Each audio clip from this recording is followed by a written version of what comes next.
Winston Churchill now on Islam. I'm going to tell you a funny story. Before I was on the Independent, I was on the Times. And before I was on the Times of London, I was on the Sunday Express. And the Sunday Express, I ran the diary column where we were always chasing vicars who had run off with starlets. There's good practice for the Middle East if you want to ask difficult and embarrassing questions. You know? And one day I heard that they were throwing away all their clippings, all their library from Britain 1920 to Britain 1945, including the entire Second World War. They were going to photograph them on those old films that never worked, the system. And they threw them all away. And every night I went down to the library beneath the Sunday Express and collected their boxes they were throwing away. And I got the lot. And they're all in my garage in Europe. I've got the entire Sunday Express library, and including every article Winston Churchill ever wrote for a newspaper between 1920 and the start of the Second World War, when, of course, in May of 1940, he became Prime Minister. And I came across one article. He'd been on holiday to Morocco. Even Martin Gilbert, the Churchill historian, didn't get this article. Winston Churchill coming home from Morocco in 1936 and questioning Islam. This also needs an ouch at the end of it. The Arab inhabitants are a perpetual attraction with their flowing, many-colored robes. Every peasant is a picture, every crowd a pageant. He's in travel agent mode. If winter sunshine is the quest, here is its achievement. Thus far, all smiles. Is there a darker underside? The Arabs are a proud and ancient race. Till only yesterday, a race of conquerors. Are they tamed? Are they reconciled to this new civilization with its order, its efficiency, its many benefits, its proofs of active progress, and its sense of effort? Or are they dreaming of the days of Arab greatness? The faith of Islam holds them all in a discipline of its own. From the balcony of my up-to-date hotel, I heard all night long the chants and drumbeats of the mosques, an endless repetition of choruses in which war and religion have an equal part.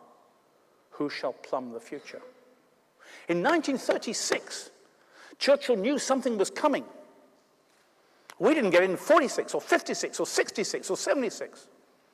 The biggest change that's happened since I went to the Middle East 32 years ago, more than half my life now in the Middle East, is that when I arrived in the Middle East in 1976, every one of the West's enemies, and here I'll let Israel become an honorary member of the West, were nationalist, socialist, leftist, pro-Soviet, Russian-supported.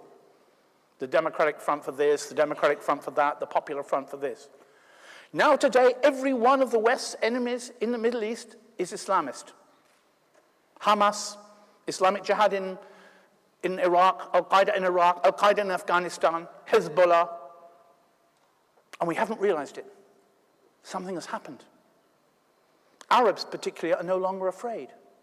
I realized this first in 1982 when the Israelis dropped these leaflets telling the people of Beirut, if you love your loved ones, leave Beirut now. And they didn't leave. They wanted to stay at home.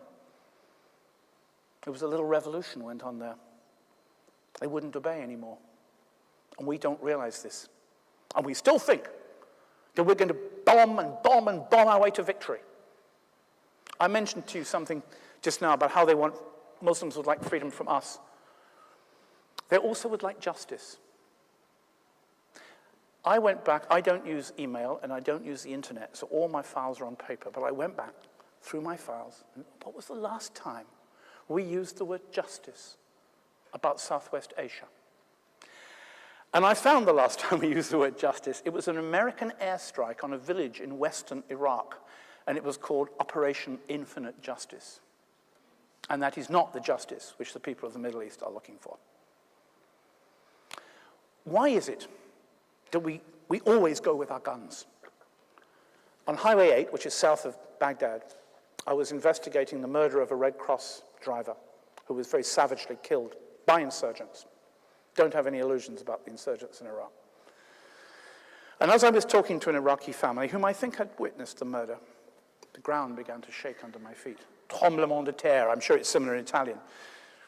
And down the road came the biggest convoy I've ever seen, bigger than anything I saw during the Soviet invasion of Afghanistan in 1979 and 1980. It took an hour and a half to pass. M1, A1 Abrams tank after M1, A1 Abrams tank, and Humvees and truck after truck of American troops, all in shades, guns poking out the side like like the quills of an animal into the desolation of occupation. Apache helicopters overhead, Humvee after Humvee, and the ground was shaking. I sat down in the muck with the family, just watching, all the time. And I thought, 2,000 years ago, a little bit more to the east, I would have been listening to the tramp of Roman legions. The Romans went to Iraq, by the way. Crassus, you may remember, who was an extremely wealthy Roman. Crassus took his legions into Parthia, which was Iraq, and he was surrounded by the Parthians, and his legions were wiped out near the Tigris River. And he was invited to negotiate surrender terms in a tent, and as he entered, they chopped off his head, only the videotape was missing, and sent it back to Rome filled with gold. And we still haven't learned. Is it that empires need this visceral sense of military projection to continue to exist? Is that why we're in Iraq? And if it is, why don't we journalists say so? Why are we silent? Why are we frightened? Why is it that my editor in London is the only editor who says, we are not a newspaper, we are a views paper? Tell it how it is. I believe we should be unbiased on the side of those who suffer injustice. I believe we should be neutral on the side of the victim. If you're reporting the slave trade in the 17th century, or the 18th century rather, would you give equal time to the slave ship captain? If you're present at the liberation of a Nazi extermination camp, do you give equal time to the SS? No. When I was present in Jerusalem in August 2001, tick, tick, tick, the clock was already ticking, when a Palestinian blew himself up in a pizzeria full of Israeli children, I wrote about the Israeli victims, the woman with a chair leg through her, and the child without eyes. I did not give equal time to Islamic Jihad. When I was in the Sabra Shatila camps in 1982, when Israel's phalangist allies had massacred up to 1,700 Palestinian civilians, I did not give equal time to the Israelis. We have a duty as journalists to tell it how it is. The Middle East is a massive human tragedy. It is not a football match where you have to give equal time to each side. It is not a public inquiry into a new highway, a new autostrada. We've got to get in there and tell it how it is. How come over and over again, and it's the same in your newspapers, because I did Latin for my first degree, and I can read enough Italian to understand your reporting of the Middle East. The wall is always a security barrier or a fence. You know, Sicherheits, the East German regime, called the Berlin Wall a security barrier.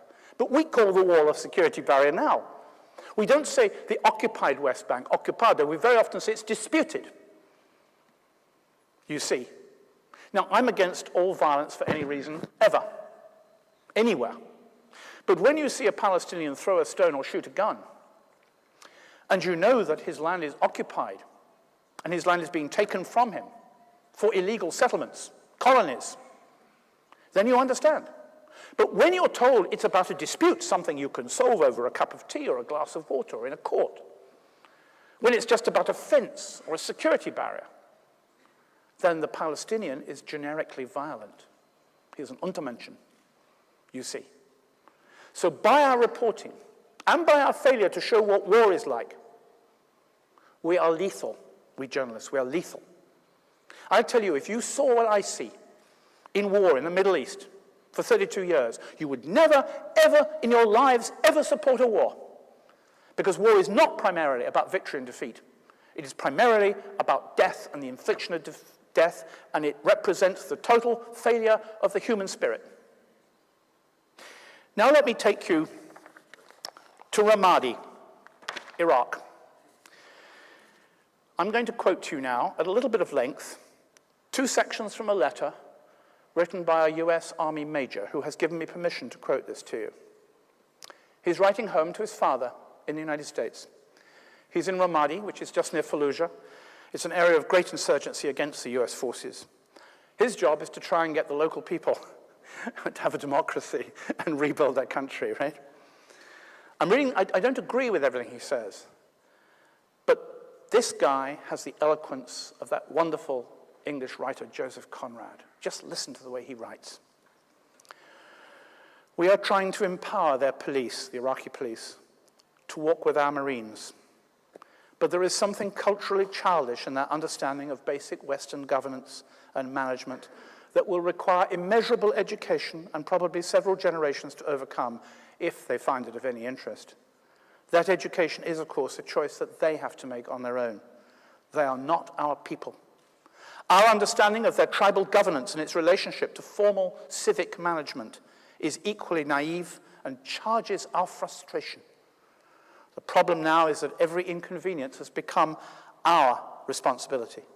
They act as if they cannot comprehend our sacrifices and are thus ungrateful for them. The reality is that they cannot culturally comprehend our altruism and believe our stated intentions. Even though it is not their desire to offend, we are insulted, and it bleeds us of affection and tolerance. Liberation will compete with invasion as our legacy, but locally we are ideologically irrelevant. This is a brilliant writer. Our presence is mostly only of interest to those who seek to benefit from our contracts and donations. It is a region of people making alliances, business deals, friendships, and enemies, one day at a time, without a real concept of sustainable services, resources, or trust. No future, just daily survival as they know it, family and tribe. Our contributions may be counted long after we have withdrawn, but they will not recount the names of our fallen, so many now. Each wound will be absorbed into the quiet sadness that we allow to pass beneath us as a people and a country. Our loss will have never even occurred to most people here. Why don't our journalists write like this? Why is it that I turned to a US Marine major, shortly afterwards badly wounded by a roadside bomb, but still in Iraq today? Now listen to this. He has a sense of humor as well. He's talking to his dad, remember, in the States. So what news about the new government, you may ask? Well, the translators will enjoy this bit, by the way. Well, the provisional military governor was replaced by the transitional governor, who resigned under threat and was replaced with another transitional governor. He was then replaced by the emergency appointed governor, who was just replaced by the selected governor chosen by the elected provincial council. He never made a speech or publicized his views, never debated the other candidates, was not present during the election, never made an acceptance speech. He was promptly kidnapped by a rival tribe, while his tribe fought another tribe on the Syrian border. The recently displaced emergency appointed governor returned in hopes of regaining the position. However, the deputy governor is now serving as the acting governor, while the actual selected governor is in captivity. But there was an election, so democracy is in full bloom, I understand. This guy is good, isn't he? If he'd come and work for the Independent, things would be even brighter. We are now trying to force the power of decision onto the elected provincial council and the city officials. It is a difficult thing to keep myself inactive in matters of governance here. The instinct to impose order and command the requisite discipline in the Iraqi leadership must be quelled in order to allow sovereign stewardship to develop at its native pace and in a native form. I fight myself to remain insignificant in the process. I haven't the nature for passive observation. I share the American fascination with action, and it has consistently betrayed us in our foreign policy. Our continued involvement will continue the state of dependency, and our eventual departure will leave nothing but cosmetic structure here. Iraq will return to what it is. Our common sense is not common to this people, and that understanding must be given proper respect. I do my best, but I twitch with an urge for the folly of intrusion. Isn't that brilliant? This guy really knows how to write. God knows why he doesn't go into journalism instead of the US Marines. And what do we write? We write what officials tell us. We write what officials say. Let me give an example. When I was launching the American edition of The Great War for Civilization, which of course is published here in Italy in Italian, I picked up my morning paper, Los Angeles Times. Here it is. Front page story about Zarqawi, the former head of Al-Qaeda in Iraq. He's dead now, of course, but he wasn't then. The story is written by Josh Meyer and Mark Mazzetti from Washington. Very good place to write about Baghdad, of course. Despite the recent arrest of one of his would-be suicide bombers in Jordan and some top aides in Iraq, insurgency mastermind, we always invent masterminds, don't we, Abu Musab Zarqawi has eluded capture. US authorities say, there's the sourcing you see, because the network has a much better intelligence gathering operation than the Americans. And look at the rest of the sourcing here.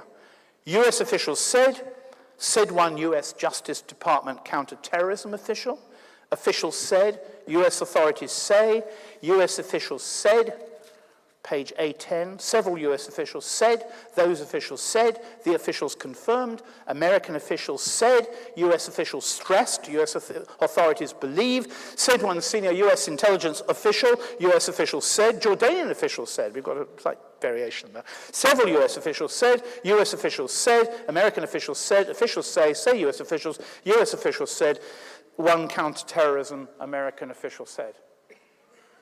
Who do you believe? The Los Angeles Times or the US Marine in Ramadi?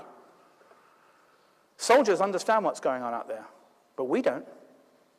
How are we going to get out of Iraq? Let me give you a little quotation here from someone else who knew about guerrilla warfare. T.E. Lawrence of Arabia. In 1929, he wrote an article for the Encyclopedia Britannica about the guerrilla insurgency which he ran against the Turks in Mesopotamia and Arabia in the First World War.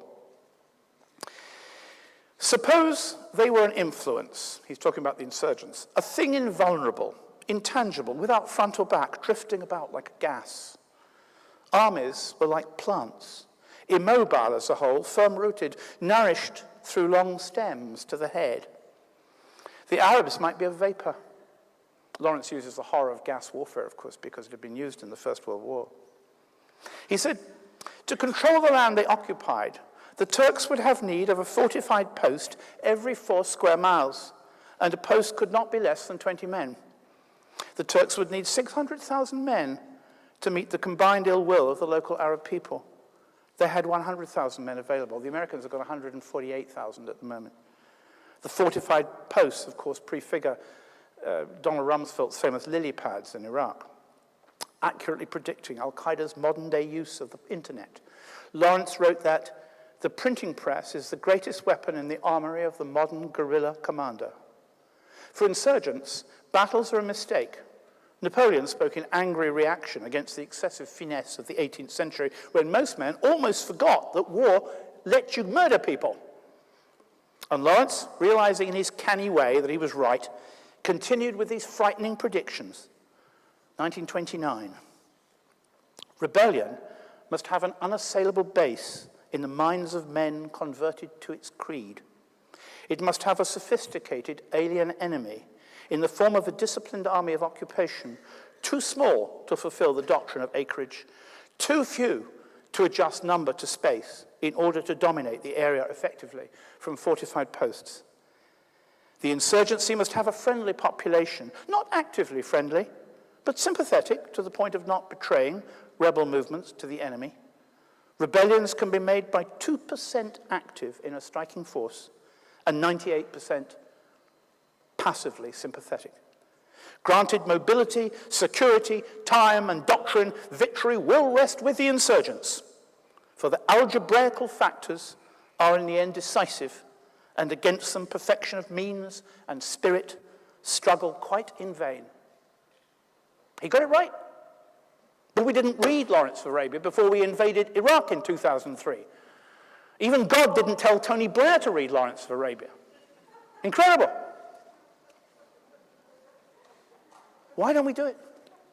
You know, not long after the assassination, in my view, by Ba'ath Party security in Damascus of former Lebanese Prime Minister Rafik Hariri on February the 14th, 2005, a friend of mine in Ireland, a builder, called me up and said, we've been watching Lebanon on television. It looks beautiful. My wife and I are thinking of coming for a holiday. And I said, Ahlan wa sahlan, come along. I'll meet you at the airport if you want to have a look at Lebanon. You know? The embassies were telling civilians to stay away, and this guy comes for a holiday because he's fascinated by what was happening. More and more people are doing that, by the way. They're not listening to their governments anymore because they don't believe them. And they're right. Anyway, Pat turns up. He goes to look at Roman ruins. He goes with my driver to look at the Israeli border. And his last day in Lebanon, he said, well, what haven't I done so far? I said, Crusader castles, Pat? You're a builder? So I took him to Tripoli, in the north of Lebanon, to the Chateau de Saint-Gilles, one of the most beautiful Crusader castles in the Middle East, second only to Crac de Chevalier in Syria. I said, all right, Pat, come round with me. I'm going to give you 2 hours. He had his builder's tape with him, measurement. Tell me how they built castles. And he spent 2 hours going around the Crusader castle of the Chateau de Saint-Gilles in Tripoli. And after 2 hours, it was very hot, he came down and he said, well, I worked it out. Basically, he said, it's a medieval cathedral with defensive walls. That's all it is. All they knew was how to build cathedrals and put walls around them. Not a bad description from an Irish builder who comes on holiday to Lebanon. And he said, come with me, Robert, I want to show you something. So we clamber up onto the roof. And there is the arrow slit through which the Crusaders could fire arrows on their opponents there, that people are hostile to them. And he said, what do you see through the arrow slit? And I said, a bit of a roof of a mosque, a woman walking the street. He said, I guess that's what you can see from the green zone, isn't it, in Baghdad? Spot on. It's exactly it. That's all they see. The Crusaders, you see, were penned into their fortresses in the land that they occupied. And in the Crusader times, there were the Hashashin, who came from Persia through Baghdad. And they would attack one single Crusader with a knife and kill him, knowing that they would die, of course. They were suicide killers. So what did the Crusaders do? They built a castle, one daylight day's sailing time from each other down the coast from modern-day Turkey down to Palestine. If you look at Lebanon, Tripoli, Batroun, Jbeil, Beirut, Saida, Sur. And these exactly are the same as the American bases in Iraq, which they have to now fly in Black Hawk helicopters because they cannot go on the roads. I used to think, yes, I've met bin Laden 3 times. But when bin Laden used to talk about the Crusaders' army, I used to laugh. I said, this is garbage. Now I begin to realize how similar we are to the Crusaders. Not just ideologically, but militarily as well, because we cannot travel. How will we leave Iraq? Well, our newspapers are letting us know if we care to look. Here's David Brooks in the New York Times. David has been reading the history of the British insurgency against the British in 1920. A bit late, but he's reading it. By the way, in 1920, our first casualty was a British officer murdered near Abu Ghraib. In revenge, the British army shelled a city called Fallujah, which was familiar to you. And then we surrounded a city called Najaf, and we demanded the arrest of a Shiite cleric called Badr, not Sadr, Badr. We got Badr, you'd have not got Sadr. British military intelligence in Baghdad told the War Office in London in 1920 that terrorists were crossing the border into Iraq from Syria. And Lloyd George, who was the British Prime Minister in 1920, stood up in the British House of Commons and said, if British troops leave Iraq today, there will be civil war. You see, we did exactly the same. Anyway, David's been reading this. David Brooks has been reading about this, but a bit late in the day. The British tried to encourage responsible Iraqi self-government to no avail. But listen to this. This latest descent was initiated by American blunders, but is exacerbated by the same old Iraqi demons, greed, bloodlust, and a mind-boggling unwillingness to compromise for the common good, even in the face of self-immolation. On the same day, Ralph Peters, former US Army officer, another guy who supported the invasion, he says that the violence staining Baghdad's streets with gore is a symptom of the comprehensive inability of the Arab world to progress in any sphere of organized human endeavor. We are witnessing the collapse of a civilization, he claims. You see, these people out there, they're unworthy of our sacrifice. They don't understand the gifts we're giving them, like the new treaty, which is going to allow the American military to remain forever in Iraq. They don't understand how much we've sacrificed, how many of our poor soldiers have died for them. And that will be the grit that we will put on the sand to get our tanks to leave. We offered them everything, and they were too subhuman to understand us. That is going to be the message. And it's already being written. You can find it in letters columns in Denver newspapers. I come across them all the time. And that is why we're going to leave. We must leave Iraq, and we will leave Iraq, and we can't leave Iraq. And that is the equation that turns sand into blood. I'm sorry I can't offer you any hope tonight, ladies and gentlemen. I have none, not for journalism, not for the Middle East. But I've tried to give you a picture of what I feel it's like. If you want to ask any questions or shout abuse at me, like Mr. Dershowitz, you're very welcome. Thank you very much for listening to me tonight.